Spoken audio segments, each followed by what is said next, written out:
That is a wonderful question. What do we do next? Everybody's aware of what's happening with this, right? But how many people are actually out there telling you what it is you need to do and how this makes an impact for you specifically? And you know what I always say? I was sent here to be a teacher, and by golly, that is exactly what I'm going to do here. I'm going to walk you through what it is you need to do during this Crossroads of Destiny to really harness the energy and start putting that momentum moving forward to really start these changes, not only in your personal life, but to step into your specific destiny that weaves into the greater destiny of the world going through its reinvention. Right? We all came here and incarnated at this exact time to be a part of this process, but we all have to work together. And that is kind of part of this Crossroads of Destiny, right? This is a super rare event. Hasn't happened for 130 years, and it's not going to happen for another 130 years. And it aligns with so much about truth being revealed, letting go of the things that are holding us back, and really moving forward into what it is we want and manifesting an abundance and blessings. There's so much that is coming, but with that, there's a lot of energy that wants to hold on to the old. And the old is outdated and it's falling away.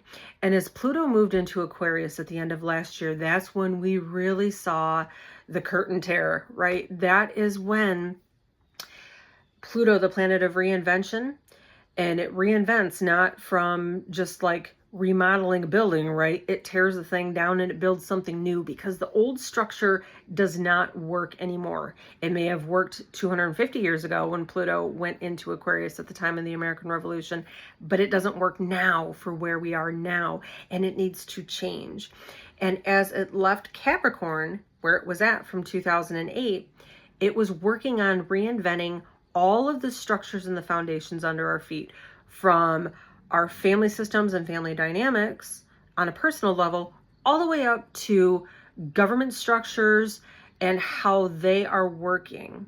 Now, when we go through a death and a rebirth process, it is difficult, it is messy, it is painful, and chaotic, right? And that is what we're seeing happening in this world now.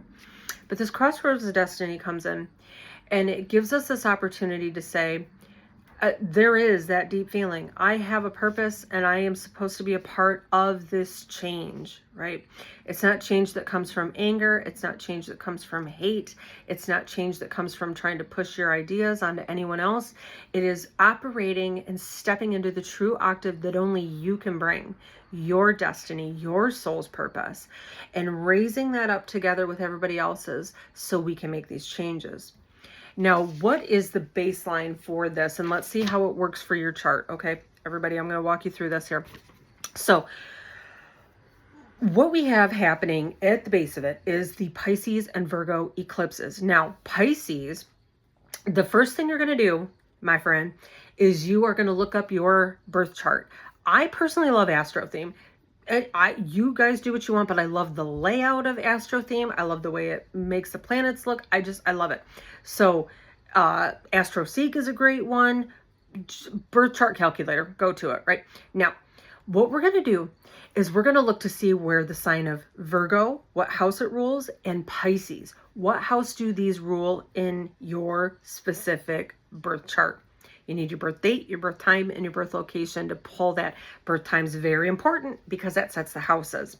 Each house represents a different area of life. Now, where Pisces and Virgo rule are going to determine this part of it, right? The Crossroads of Destiny is asking us, what do we need to surrender in this transformation process? What old has to die away, right? That's the Pisces aspect of it, in order to create a new reality that is fitting for who you are now. That's the Virgo aspect of it. Now, where we look at our chart in here is we look to the Pisces side. What do you have to surrender? What do you have to release? Now, Pisces is going through quite a reinvention in itself. It had Neptune, its ruling planet, going through there since 2011. And as Neptune goes through, it can bring a lot of confusion. It can bring a lot of manipulation. It can bring a lot of deception. It feels like walking through the fog and not knowing what to believe. We can see where that has happened, right? Now, what happened this April? It moved into Aries for a little bit. Now that little guy has moved back, retrograded back into Pisces yet again. And with that, we're starting to understand a little bit more, right? We're starting to see the truth of situations. We're starting to understand a little bit more about how that manipulation has happened, how these things are occurring, and how people may even be using those tactics on one another in order to fulfill their own agendas, right? Now, listen, I'm not going to be here to be political. That is not what I'm here to do. When we step into that political energy, it brings hatred, it brings anger, and that feeds more into the confusion. And that gives power to the incorrect source here. What I'm here to do is ignite hope, because with hope comes change. And that is what the highest octave of Pisces is. You look in your chart, you see where Pisces rules. What is that house? What is it? What does that mean for you? What do you need to release from this house? Let's say it's in the house of home and family. Now, a lot of the things that need to be released in this are limiting beliefs. Now, let's say, for example, you have Pisces ruling that fourth house of home and family. Maybe these are inherited family beliefs that are holding you back. They limit you. That voice that I can't do this, I'm not enough. Nobody in my family has ever gone to college. Nobody has ever made this much money. Things will never change. The world is broken. You know, all of those kinds of things. That is where Pisces is looking and saying, how is that working for you? Now, at the same time, Saturn is also going through Pisces yet again. Now, Saturn is going to be the planet that is going to show you what steps you need to take in order to release these beliefs, right? Now, maybe we'll get to Saturn in a second here, but just keep that in mind. Look to Pisces, see what you need to release in that house. Now, the next one is going to be Virgo. What's in Virgo? What does that rule? It's going to be the opposing house, right? These are going to be the tangible steps that you need to take in order to change these limiting beliefs, right? Now, one of the things with Virgo too, and these eclipse cycles have been showing us, is that Virgo on its shadow side can be overly analytical. It can be overly critical. Where have you been overly analytical or overly critical of yourself or others in that house, right? So we'll use that example of Pisces being over here in that fourth house. You're recognizing that you're not moving forward in your career because that's the 10th house over here. That's where Virgo rules. Why am I not moving forward in my life purpose? Why am I not moving forward in my career? Where do these limiting beliefs come from? Oh, over here in the fourth house. Is it because my family said that you can only make X amount of dollars? Is it because they said that nobody goes to college in our family? Whatever it is, you're not good enough, you're not smart enough, you're not pretty enough, whatever it is, right? Now, that critical mindset from the Virgo side comes over down in here. Now, so we look at that, right? And we say, how can I rewire that? What steps can I take? What wording can I use to rewrite those beliefs? When we can start rewriting our limiting beliefs, that's when nothing can get in the way of us stepping into our purpose. Now, when we talk about purpose in our charts, look again now. Now, when you're in Astro theme, there's going to be a little button. Hopefully I can show it up here, where you're going to have to check it. And it will show all the asteroids and all the different aspects beyond just the planets in your birth chart. Now, you were looking for the North Node, this little horseshoe looking homie here. Now, that one, that is your soul's purpose. That is why you're here. Look to see what house your North Node lands in. Then you can, looking it up online, looking to see what that house represents. Let's say your North Node is in the 6th house. Let's just say that's where yours is at. Okay. Now, that 6th house is being of service to mankind. Maybe your soul's purpose is to be a doctor, to be a therapist, to be a healer of some type. Maybe it's to help others on their health and wellness journey and reinventing and transforming themselves. All of us are here to help in this transformation process. So add that layer to it. How can I transform my own life right now and then in turn show others? Or, lead by example by me doing, right? You have to go out there and save the world, right? You just live by example, show by example. And that's what our North Node does. It's our purpose. Now, where the North Node is in the sky right now, it's also in Pisces. So this is where we've got even more energy. It's a collective soul purpose. And at the degree that it's at out there in the sky right now, it's really interesting. This one is focused on stepping into your leadership qualities and helping to embody the principles of Pisces, which is empathy, which is kindness, which is compassion, utilizing that energy as your power to create change in the world, right? Not from forcing ideas, forcing beliefs. The other thing that comes with this degree, which I think is really interesting, is that it's about taking accountability and leading your own life and not letting the collective beliefs determine your own beliefs. Right? A lot about beliefs in this one. So there's a lot of that focus on the collective empathy right now, because when we can all stand in that and be understanding and accepting of one another, that's when things can really start to change. But they can't change if everybody's holding on to the old way and fighting for their old way and fighting to be right. It just slows the wheels of progress down, right? For everything. So part of that, right, and I think this is another part of it too, is that where the North Node is in the sky right now, it says the way to overcome this chaotic energy, the way to overcome this rising anger that comes up, because when that anger comes up that other people are pushing onto you, they are taking your power. And right now, my friend, you need your power. We all need our power to really make these changes for ourselves, to say, look, my North Node is here. I am meant to be a doctor. I'm meant to be a healer. I am meant to help others, whatever it might be that is in your specific chart. Getting to be able to hear your voice and not the collective voice of all the anger that's around, because that's going to keep you limited as well. It's about focusing on tuition and really coming into what your spiritual source is. What do you believe in? I am a big believer for same thing like Joseph Campbell said, right? We all have a different version of what God is, and your version is right. But I tell you what, don't push your version onto me. I 110% agree with that, and I teach that as well to my clients, that if we all are a facet of God, and we all are this individual, unique part of the energy of the universe or God, or whatever it is you want to call it, right? Then of course, God is going to be different in each one of our minds. So my version of God is going to be different than your version of God. It doesn't mean mine's wrong. It doesn't mean that yours is wrong. It doesn't mean that theirs is right. But what it does mean is we can't push the other person to see what our mind sees. It doesn't work that way. All that's going to do is spin people out of control and create a chaotic environment right now where people feel like they're screaming and not being heard. Listen to your own inner voice. Find that spiritual source. That's what the North Node is asking us to do right now, right?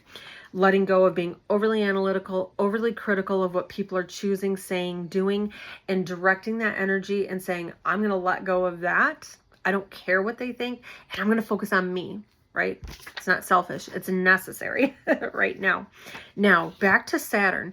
Saturn in there in Pisces, right? Same kind of energy. It's saying we need to create stability and we need to create structure.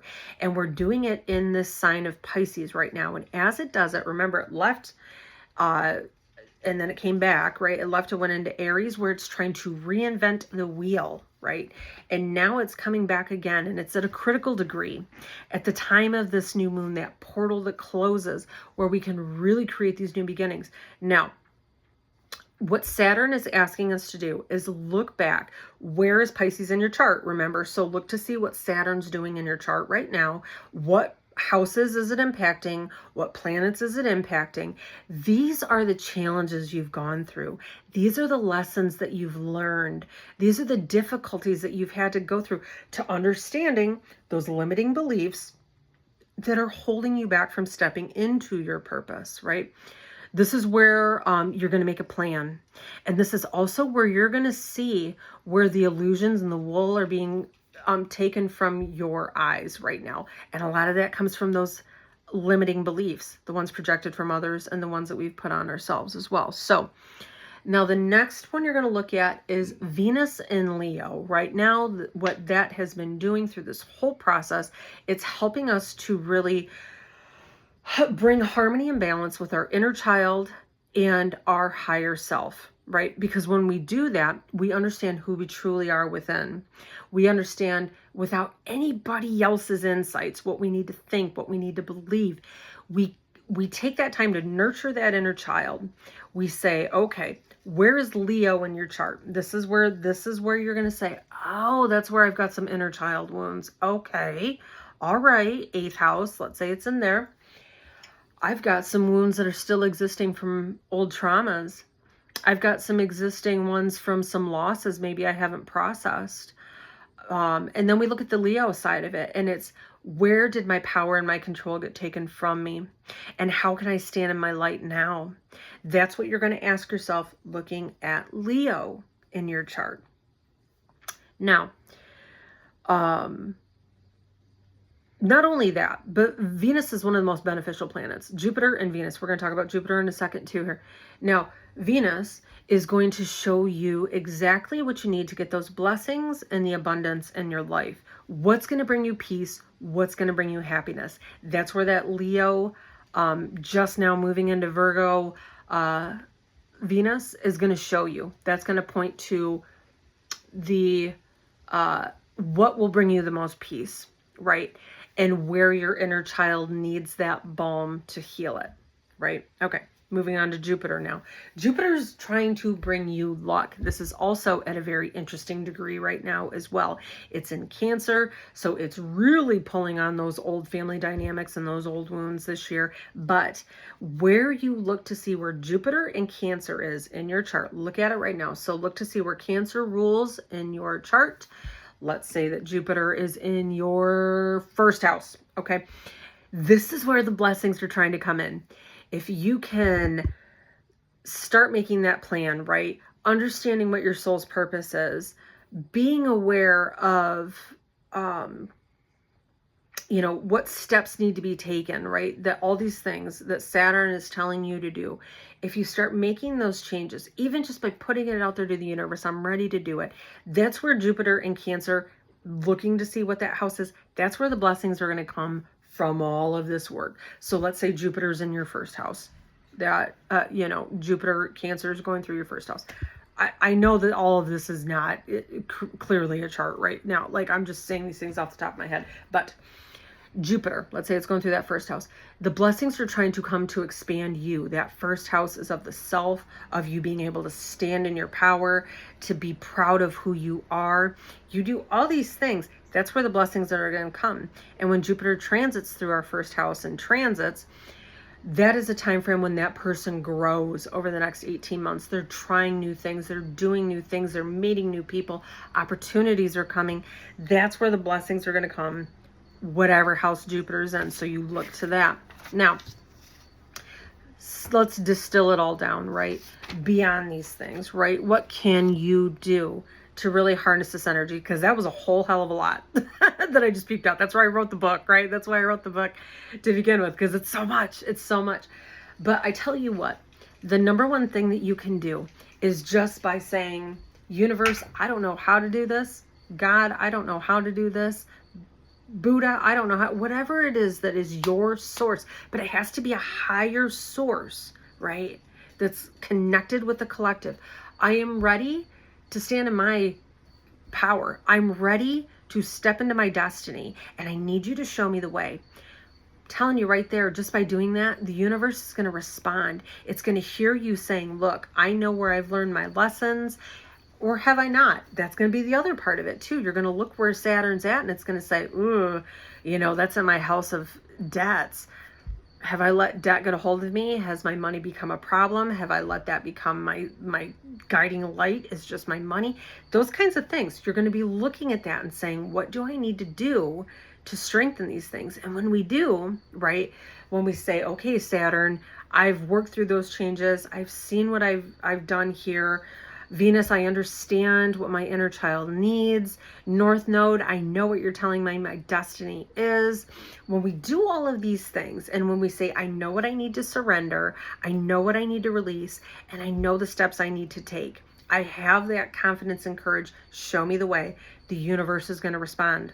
It's definitely going to respond to you. So what else can you do right now? This new moon on the 21st, this is that closing portal of it. Not really, technically, it's the closing of this crossroads, but it is also going to, we have these Pisces and Virgo eclipses that happen little bits next year as well too. So the seeds that you plant this weekend, you're going to start to see it come to fruition by next year, by the spring. And then again in the fall, we have another one of these eclipses that's going to be happening again. So connecting with source, I think that's going to be the biggest thing, right? To be able to do that. And I think the number one thing that we can do right now to counteract a lot of this chaotic energy, because there is evil in this world, and it is taking the power of a lot of us by instigating and by creating division.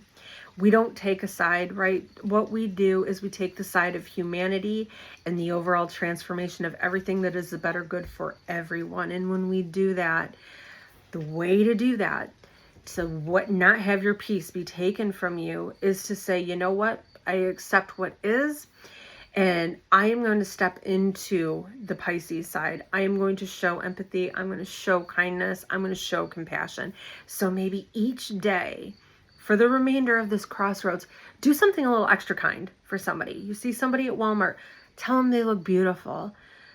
Those feelings that come up to us that I think a lot of us stop because we're so worried about what we're going to say, what we're going to do, how people are going to respond. If it's coming from a place of goodness, that's the higher power that is coming through, that's trying to transcend this darkness, because with light and with hope comes change.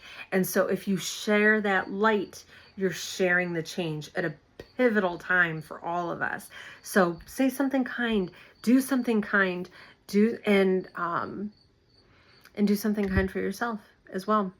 I knew this was going to be a long video. Oof, I don't even know if it's going to upload, but darn it, I'm going to put it up there. And I hope this helps, right? That's why I have my book, everybody. I have a link to it. No, I don't. I don't know. TikTok's not letting me put a link on there. I don't know. But it'll be in the description. You might have to copy and paste it. But that will help you work through this. It's a workbook. It goes bit by bit by bit. So you know exactly what you need to do. It gives you affirmations. It gives you mantras, all the things. But if not, save my video and go back to it, right? And then you'll know what to do. All right. I hope this helps. Thank you.